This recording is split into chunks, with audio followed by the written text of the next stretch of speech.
Bonjour à tous. Ok. Bienvenue sur le séminaire Innovation et BRS se rencontrent, le modèle inspirant de Foncier Solidaire Rennes Métropole. On va se présenter. Moi, je suis Guillaume Bonneau, je suis chef de projet chez Sigma Informatique, en charge de la réalisation de ce nouvel outil. Et je vais laisser le Foncier Solidaire Rennes Métropole se présenter. Oui,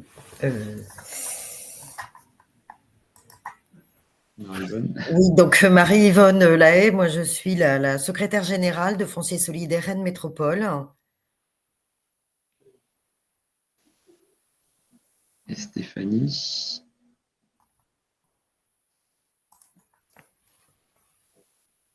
Ah, elle n'est peut-être pas encore arrivée.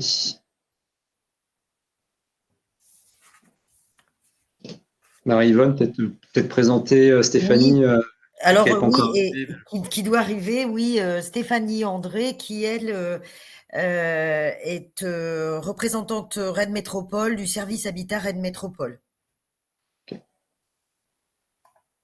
Très rapidement, donc on va faire une présentation de Sigma, de Foncier Solidaire Rennes Métropole, et puis enfin on va passer rapidement sur le projet digital BRS qui concerne l'outil qu'on va mettre en place. Sigma, peut-être que tout le monde connaît, mais une grosse actualité, c'est qu'on est la première grande entreprise du numérique à devenir entreprise à mission. Donc ce type de projet rentre parfaitement dans les missions qu'on s'est données, hein, c'est être pionnier du numérique impact en inscrivant dans notre statut notre raison d'être qui a apporté à notre écosystème des solutions numériques qui contribuent à un futur désirable dans lequel chacun et chacune trouve sa place. Voilà, ce type de projet est très inspirant pour nous. On est 700 collaborateurs, 5 implémentations nationales, 75 millions d'euros de chiffre d'affaires, 2200 clients, donc pas mal dans le monde du logement social, et 10 partenaires stratégiques. Notre force, c'est vraiment d'être tourné vers une expertise, et c'est une expertise autour du métier. On a 5 piliers numériques majeurs qui sont l'édition et l'intégration, les solutions sur mesure, et c'est dans ce cadre-là qu'on accompagne FSRM, la data, l'infogérance et le cloud, et la cybersécurité. Aujourd'hui, on est pas mal engagé, enfin on est très engagé pour faciliter le quotidien des acteurs du logement social et des collectivités. Hein. On connaît très bien, on édite une solution qui s'appelle ImoWeb pour la demande locative et sociale avec le numérique autour de la CAL. Donc ImoWeb et Votimo. On est sur la gestion de l'aide à la pierre autour de Agapeo, le relogement social prioritaire autour de RRSP. Et on gère aussi des solutions telles que Diaginfo pour gérer tout ce qui est Diaginfo, notamment autour des diagnostics amiantes, avec plus de 50 bailleurs. On a une gestion de la relation client-usager qui s'appelle CISAM.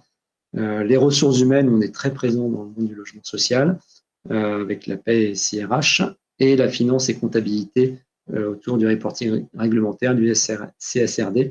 Et puis, on héberge pas mal de systèmes d'information de logement social, d'organismes de logement social et de collectivités. On a par exemple le Créa Ouest et Rennes Métropole ou Arcade Vive Group autour de toutes ces solutions, enfin une partie de ces solutions. Voilà. On est depuis 45 ans sur ce secteur et il y a 400 bailleurs et collectivités qui nous font confiance.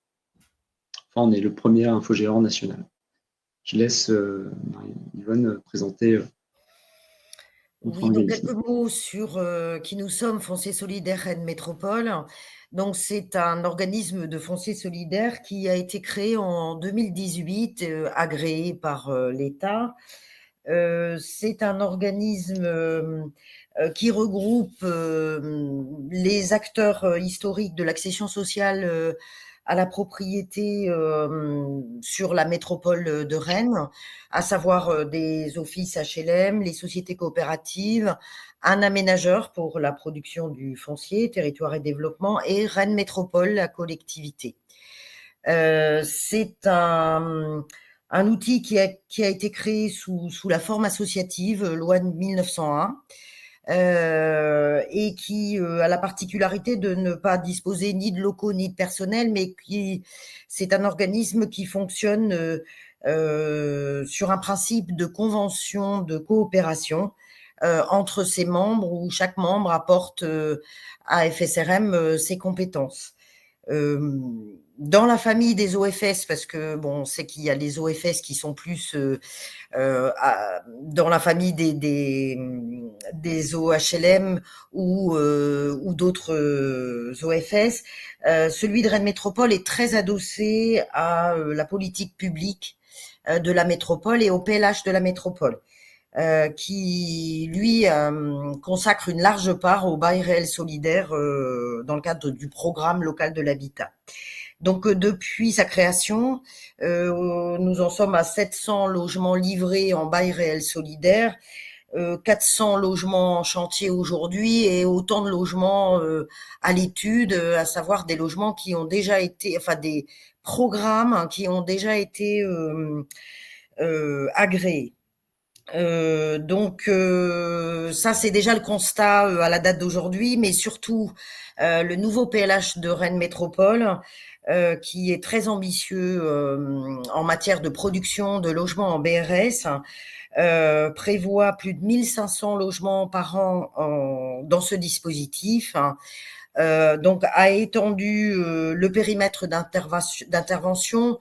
La métropole, au départ, le BRS était consacré sur quelques communes et le dernier PLH, finalement, étant largement sur le périmètre de la métropole le dispositif de BRS et étant également la gamme de BRS puisque la notion de revenu des ménages éligibles au BRS ayant été revue assez récemment, la gamme des BRS a également été revue en conséquence dans le dernier PLH. Donc voilà, donc nous avions évidemment un besoin déjà en fonction de ce qui était livré. Je garde la parole, là Pardon, excusez-moi. Ouais. Donc nous avions déjà un besoin par rapport à ce qui était livré ou ce qui était en cours ou à l'étude ou en chantier, mais c'est surtout les ambitions qui étaient données par le programme local de l'habitat qui nous a amené à réfléchir, plus que réfléchir, même à mettre en œuvre une solution d'un outil numérique qui puisse nous permettre plusieurs choses. D'abord un outil numérique qui puisse être disponible par les membres de FSRM, puisque au-delà des profils qui vont être distribués, si je puis dire, on est quand même sur un outil qui fonctionne avec des membres de structures différentes, donc il fallait bien partager les informations entre les membres. Et ça pour toute la durée de vie d'un BRS jusqu'à sa conception, sa naissance, et puis dans le temps, on sait qu'un BRS est sans fin, si on peut dire, puisque les 99 ans, c'est le cas sur la métropole, ne seront jamais atteints, donc on parle de perpétuité. Donc, c'est depuis la programmation, le montage, la commercialisation, l'agrément des preneurs et ensuite, dans la durée de vie du logement, la revente et puis le suivi d'activité, puisqu'un OFS a des obligations en matière de suivi de son activité. Nous avons réfléchi à un outil qui aille un petit peu au-delà en associant des partenaires extérieurs à l'entité, extérieurs aux membres, que pourraient être les notaires ou peut-être les syndics, mais en tout cas les notaires, ne serait-ce que pour déposer les documents cadres du logement ou du programme dans lesquels se trouvent les logements en BRS. Et puis les ménages, parce que dans la durée de vie du logement en BRS, il y aura plusieurs ménages qui occuperont le logement en BRS. Donc, il fallait aussi pouvoir s'adresser à eux, faciliter, fluidifier les reventes. Et c'est un outil qui permet d'avoir des contacts auprès des des propriétaires de logements en BRS, hein, et puis de faire connaître le BRS pour des prospects, des candidats qui pourraient aussi finalement déposer des éléments de candidature pour de nouveaux BRS. Donc cet outil, il va nous permettre de centraliser des informations sur les programmes et les logements dans le temps. Il va nous permettre d'améliorer le processus des agréments, puisque quand on passe avec plus de 1500 logements par an, il faut y penser quand même sur l'organisation des commissions. Il va nous permettre de traiter et suivre le cycle de vie du logement, depuis la candidature jusqu'à la revente des logements dans le temps. Il va nous permettre de faciliter la communication également. Bien que je souligne quand même que ça n'est pas un site institutionnel, hein, c'est pas un site internet institutionnel, on est bien sur un outil de gestion des baux réels solidaires, plus que sur un site internet. Mais néanmoins, ça permet de donner aux acquéreurs et aux propriétaires des logements en BRS une information permanente en leur donnant un accès à cet outil. Et puis, donc, dans cette réflexion, effectivement, FSRM étant pouvoir adjudicateur, nous sommes passés par une consultation. Nous avons retenu la société Sigma pour la conception de cet outil, l'hébergement et la maintenance de cet outil sur une période de 3 ans. Nous sommes en démarrage en démarrage, nous avons quand même bien commencé, mais voilà, de la conception de cet outil. En termes de, je ne sais pas si Stéphanie André est arrivée, ou alors je poursuis. Bon, je crois que je vais poursuivre. Donc, ce slide qui permet d'illustrer un peu la manière dont on a imaginé cet outil avec qui est calqué sur les profils des intervenants, on va dire des partenaires pas des partenaires, pardon, des membres de FSRM d'abord, et puis les partenaires également en ce qui concerne les notaires, dans la définition de profil. Et puis en même temps des process, donc avec un process qui est lié à la conception du logement, qui passe par la programmation, qui passe par la commercialisation, le traitement des candidatures, et puis les réservations, puisque après la construction du logement, les membres de FSRM en charge de la commercialisation vont pouvoir alimenter, récupérer les résultats des agréments de la commission d'agrément et alimenter lorsque les BRS auprès des preneurs seront signés. Donc on est à la fois sur un site de partage, à la fois alimenté par les différents profils, mais également informer les différents profils des stades auxquels le processus se trouve, hein, par des notifications en particulier. Et puis dans la vie du programme, bien c'est aussi la vie du logement au travers des AG de copropriété et puis les reventes avec tout le process dans un BRS de récupérer l'offre du vendeur, l'acceptation du preneur. Et bon voilà, il nous a semblé que tout ça pouvait se traduire dans un outil numérique et pouvait être centralisé dans un outil numérique.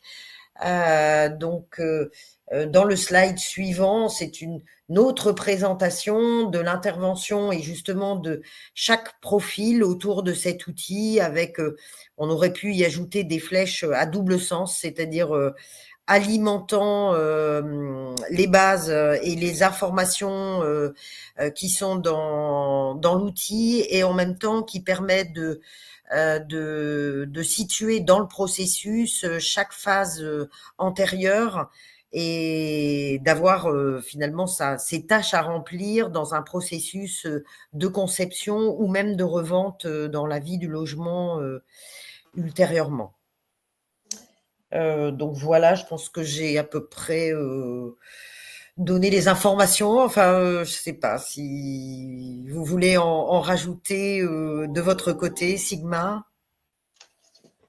Non, c'est un outil effectivement, qui centralise les informations avec beaucoup de, comme on le voit, beaucoup de processus et beaucoup d'acteurs qui interviennent tout au long de la mise en œuvre de ces programmes et de la vie de ces BRS, quoi.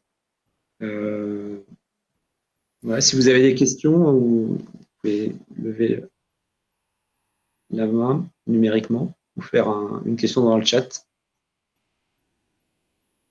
Alors peut-être un point sur lequel j'ai pas peut-être pas insisté, c'est que au regard des obligations d'un OFS et en particulier tout le suivi et ce que l'on se doit de renvoyer, de rendre à l'État en termes d'informations sur la vie des logements, c'est bien évidemment au travers de toute cette base documentaire que on construit également des outils qui pourront alimenter les demandes en la matière.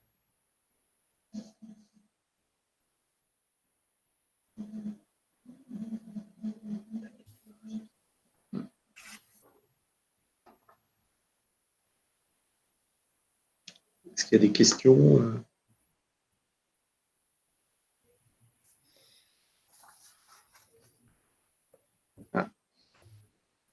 Nadia Dupuis qui demande en cas de revente, cession ou transmission, le ménage preneur vous contacte directement via cette application? Oui, c'est effectivement ce qui est imaginé.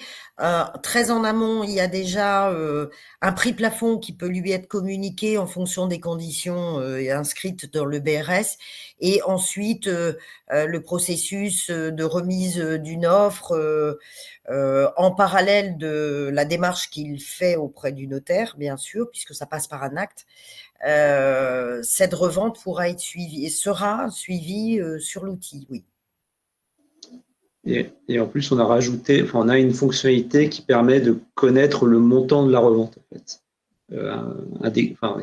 On récupère l'index associé qui permet de connaître le montant. Le prix plafond. Ouais, oui. Exact.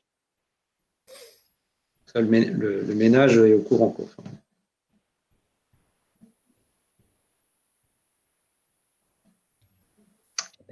Alors pourquoi développer une plateforme sur mesure et ne pas avoir fait le choix d'une solution existante?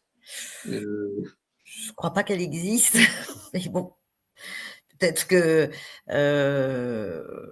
en tout cas, la particularité quand même, c'est qu'on retrouve dans le cadre d'un foncier, d'un OFS, on retrouve des métiers qui existent déjà, sauf que l'OFS regroupe quand même différents métiers, notamment de toute la conception et puis la vie du logement, avec des obligations particulières quand même parce qu'il n'y a pas de terme là, il n'y a pas de revente, et donc on n'a pas vraiment trouvé d'outils qui correspondaient aux besoins tels qu'on les avait exprimés au démarrage de la réflexion.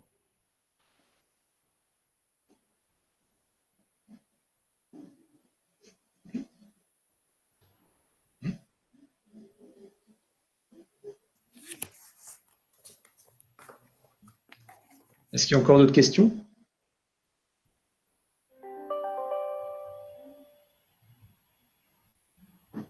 Ok. Je crois que c'est 20 minutes, hein, ça. Ok. Bah, écoutez, merci d'avoir écouté ce webinaire.